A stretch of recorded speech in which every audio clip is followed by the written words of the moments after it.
हड्डी का बॉडी बना,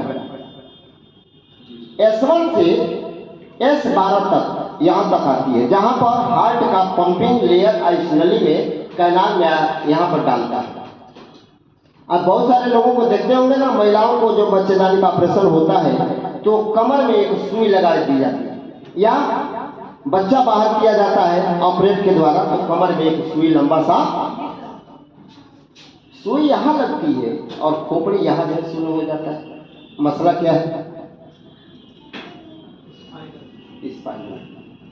आप अपने बॉडी को नहीं चलाते, हाथ पैर सब कुछ जो आपके बॉडी का ऑर्गन काम कर रहा है ना, वो उसके पीछे रीढ़ की हड्डी जो मशीन है वो बॉडी बना करती है।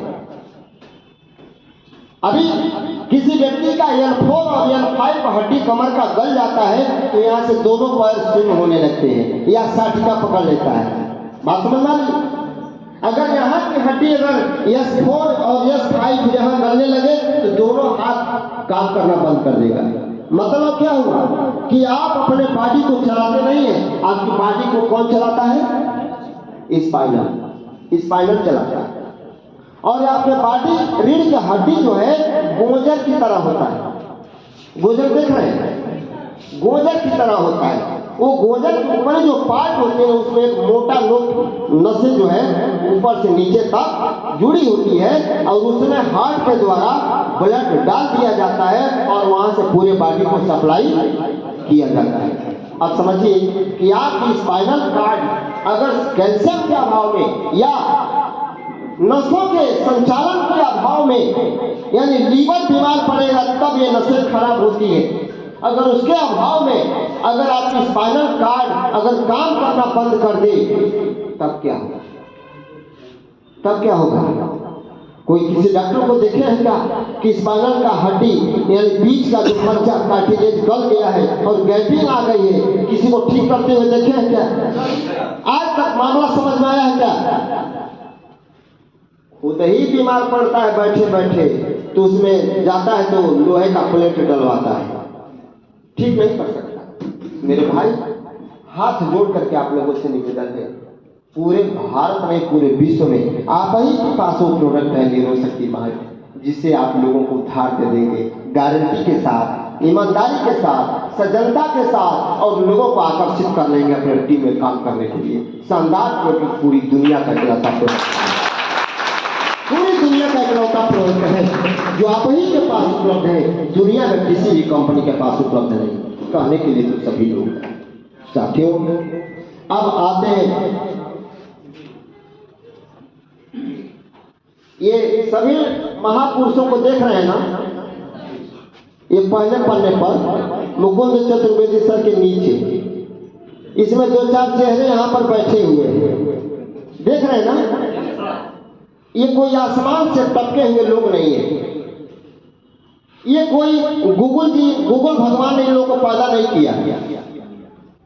ये केवल अपने जीवन में एक ही बात सीखे हैं, मैंने YTF के फॉर्म को अगर साइन अप कर दिया है तो चाहे मुझे कोई मदद करेगा ना करे, लेकिन मैं अंदर से कसम खा चुका हूं कि मुझे कोहिनूर जाना है।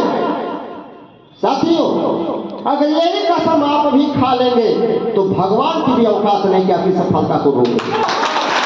ये नहीं, भगवान रोक नहीं सकता आपके हिम्मत और हौसलों को, वो केवल आपकी मदद कर सकता है, पीछे मदद करेगा लेकिन आगे आप ही को चलना पड़ेगा। बात समझ में नहीं है? ईश्वर उसी की मदद करता है जो अपनी मदद करने में सक्षम होता है। इसलिए मैं कह रहा हूं कि उसकी औकात नहीं। मैं ईश्वर की बुराई नहीं कर रहा, मैं यही कह रहा हूं कि जब तक आप चलना नहीं शुरू करेंगे तब तक आपके पीछे आने वाली भीड़ आपका इंतजार करेगी, वो आगे चल नहीं सकती है। आप ही को पहले आगे चलना पड़ेगा, कसम खाना पड़ेगा। दूसरी बात, आपके जीवन में कितने पड़ोसी आते हैं, कितने रिश्तेदार हैं जो आपकी बातों को मानते हैं? कितने रिश्तेदारों को आप जानते हैं कि आपकी बातों को तवज्जो देता है, मानता है? लिस्ट है क्या? नहीं ना? हमको लगता है कि 1% भी नहीं, मैं भी उसमें हूं, मैं भी कोई अलग से दूध का धुला हुआ नहीं हूं। सच है ना? आपका रिश्तेदार आपकी हर किसी बात को नहीं मानेगा। क्यों? क्योंकि बैकग्राउंड, अगर मेरे पिता से अगर उस रिश्तेदार का कभी खट्टी पट्टी हुई होगी ना, तो उसके फैसले में मेरा भविष्य छिप जाएगा। क्या वहां पर समय खपाना आवश्यक है? क्या नहीं ना? दूसरा, आपका पड़ोसी कितना निष्ठ है जो आपकी बातों को मानता है? मानेगा?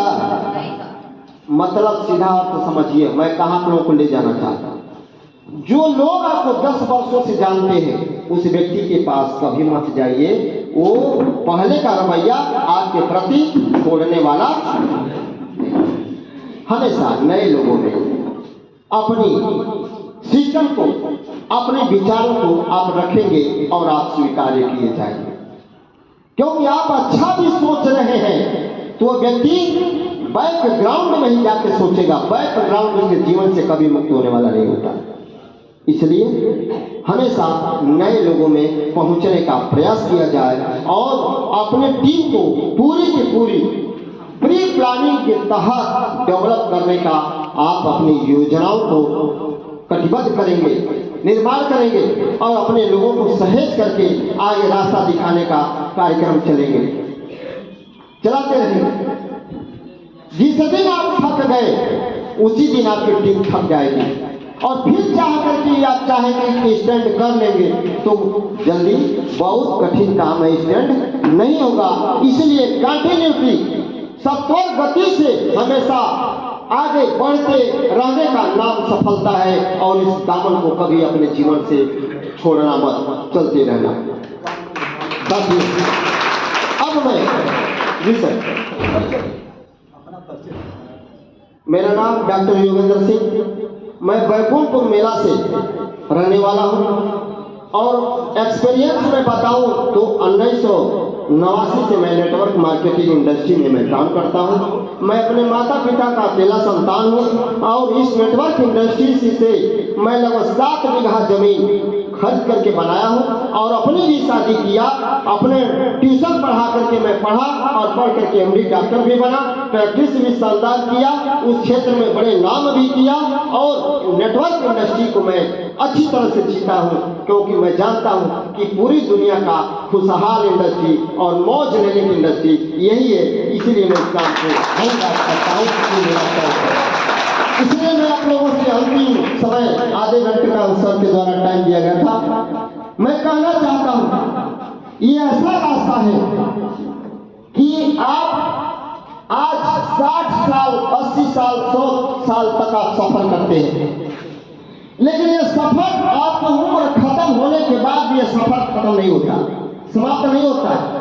उस मसाल को आपकी आने वाली पीढ़ियां उठा करके आगे लेकर के चलती है।